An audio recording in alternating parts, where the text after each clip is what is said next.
Rock and Roll Fantasy Camp. It is exactly what it sounds like. It's a once-in-a-lifetime opportunity for musicians of all skill levels to learn from real industry superstars. And Rock and Roll Fantasy Camp is coming here to South Florida next month. And among the featured artists is today's special guest on Gator Bites. I'm Jody Stewart. We are going to speak with one of the greatest guitarists of all time. He is a co-founding member of the best-selling American hard rock band, having sold more than 150 million records worldwide. He is the lead guitarist of my favorite rock band on the planet. Let's say hi to the one and only Joe Perry. Hi, Joe. Whoa, that's a lot to live up to.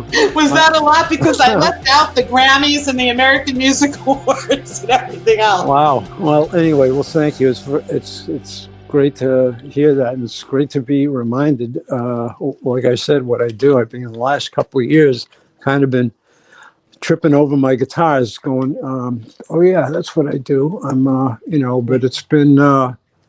For everybody, it's been really a different time, But I think we're all getting through it, and hopefully we're seeing the light at the end of the tunnel. So like we did have to postpone the original date for this fantasy camp, but yes, we're going ahead with it now, no matter what. So that's great. Yeah, so I want to tell our listeners about Fantasy Camp a little bit and what they can expect, because I mentioned it's a once-in-a-lifetime experience, and it is because musicians of all skill levels get expert advice from people like yourself. There's master classes and Q&As, and it's a non-competitive environment, so you're not being judged. And Joe, I know that you have been part of Fantasy Camp before, so tell us a little bit about your experience with it. Well, it's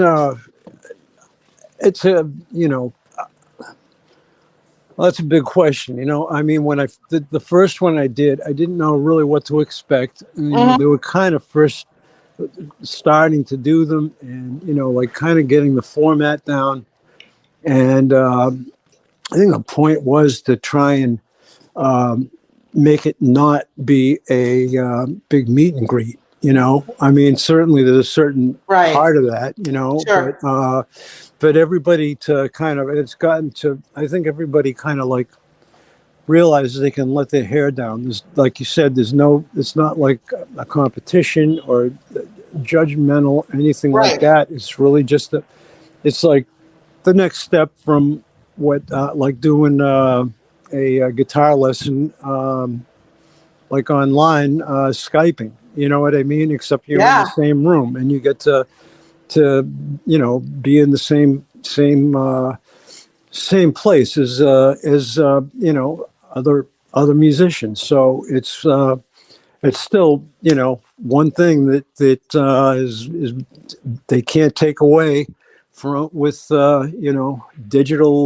this digital world we're in. So exactly, and it's and I realized pretty quick that, I mean, again, with the internet and YouTube, I mean, you can learn how to play just about anything you want if you put the time in, because there are guys online that can pick apart just about any song, any solo, anything. And if you put the time in, and you can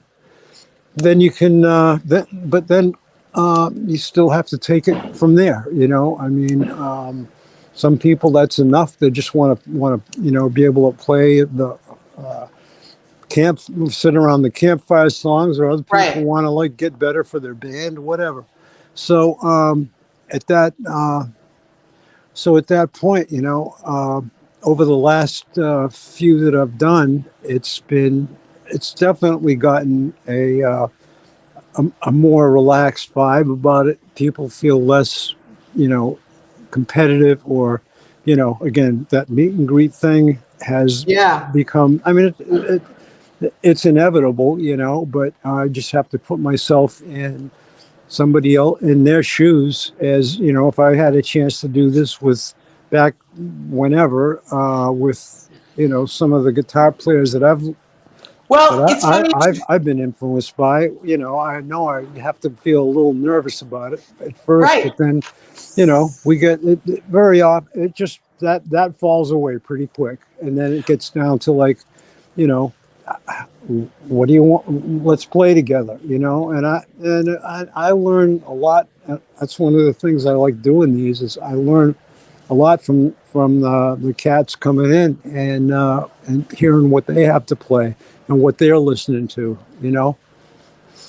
Well, Joe, I know that Jimi Hendrix was one of your early influences. So that got me thinking, like, could you imagine when you were first starting out if you had the opportunity to practice and learn from Hendrix? Well, that would be an absolute incredible Right? experience. And, you know, again, I mean, hey, even at this point in my life, I would, I would want to be there, you Right. know, Sure. Even and I even think if you were advanced as you are. everybody else, I think any other guitar player would say the same thing, I think, but yeah, I mean, that's why I think about it like that,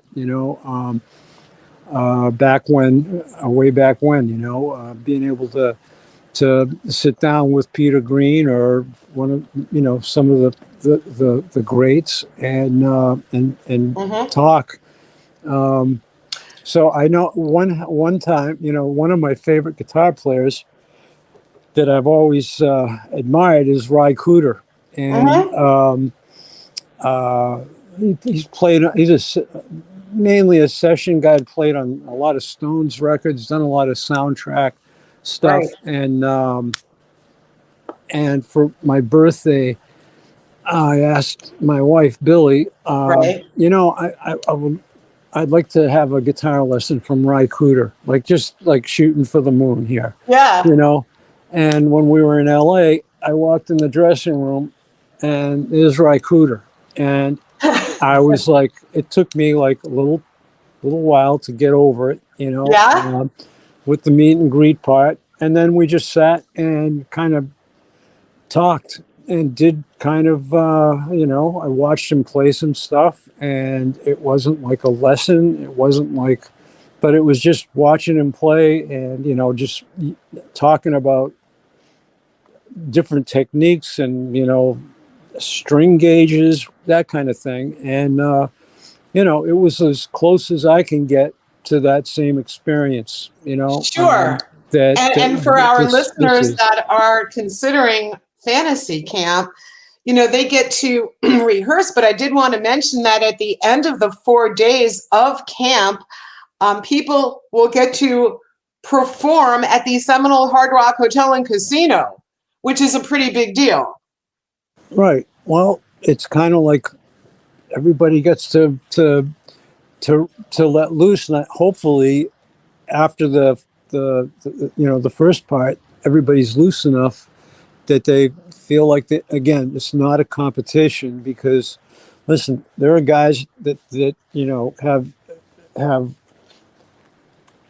have technical prowess that Right. I can't come near, but it's all about the feel and the song, and that's really what it's about. It's like it's not always about knowing more scales than the next guy. It's all No. about how you use it, and I think that's one of the things that I can pass on, and my long years of experience.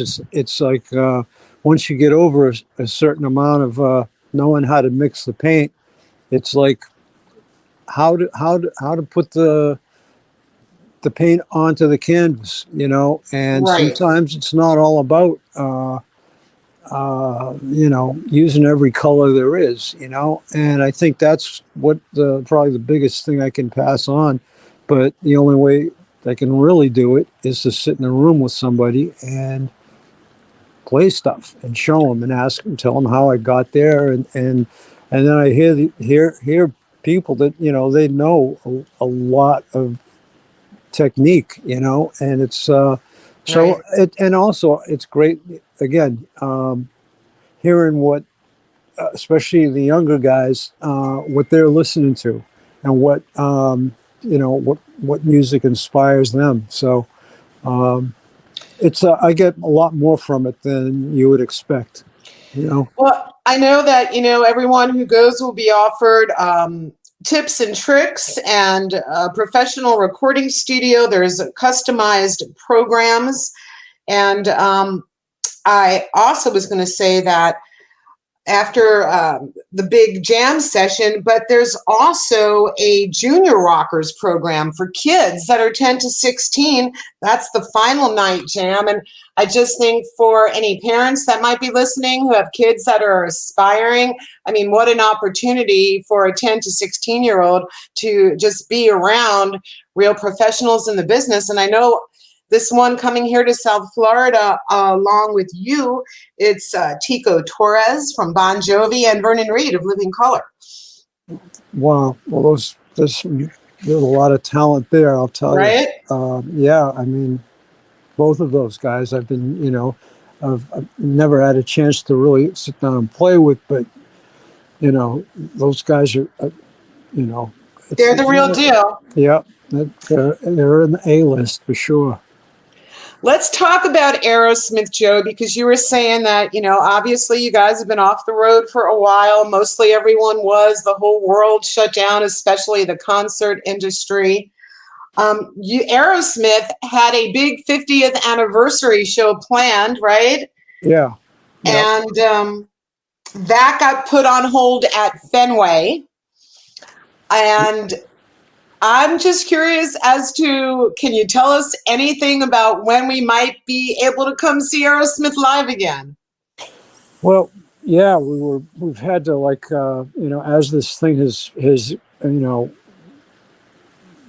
gone around the world more than once. We had booked, like everybody else, had booked shows and booked tours, and then waited to the last minute to see how it was progressing or like regressing, and unfortunately not enough for us to feel comfortable to go out and tour. There was some certainly been some live things, some online things here and there, but certainly nothing that we've been back to normal, what our normal is. And right. I think that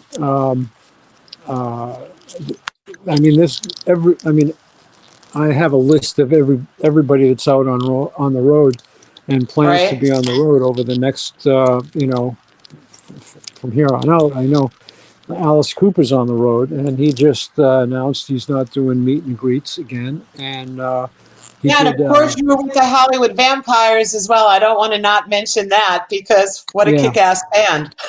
Well, we'll get to that in a minute. But right now, just as an example, Alice was out, and he did 52 shows, I think, at the near the end of the summer, I think, and they had it really, really well done, and really a really tight organization, like a family. Their everybody, their crew, and all. And I think only one truck driver came down with I think COVID. With COVID. And he was so I would say that was a pretty good example of how to do it right. But it's still. So anyway, we were planning to do Europe, and it's kind of like every year we would look at had the whole year planned out. And we just kind of took what we were going to do and moved it over to the next year, and then it turned into 2 years. So right now, kind of doing what we had planned to do 2 years ago. We were going to go to Europe and then go to do some gigs during the summer, and then go into do some runs in Vegas. So then when we had to make a decision about going to Europe in March, I think, we had to say it's still too iffy. Can we expect any announcement of an Aerosmith tour anytime soon? Yes, I can. Right now, we're planning on doing a run in Las Vegas in in June. Then we have a big gig at Fenway Park in Boston, and then Right. we have two more runs in Vegas in November and December. So that's the plan for Aerosmith right now. Joe, we're going to let you go. Thanks so much for checking in with us today. Folks could find out more about Rock and Roll Fantasy Camp at rockcamp.com. It starts March 10th in Deerfield. Or you could head over to GatorRocks.com and sign up to win your own spot at Rock and Roll Fantasy Camp. Joe, thanks so much for checking in today. Okay, well, thanks very much.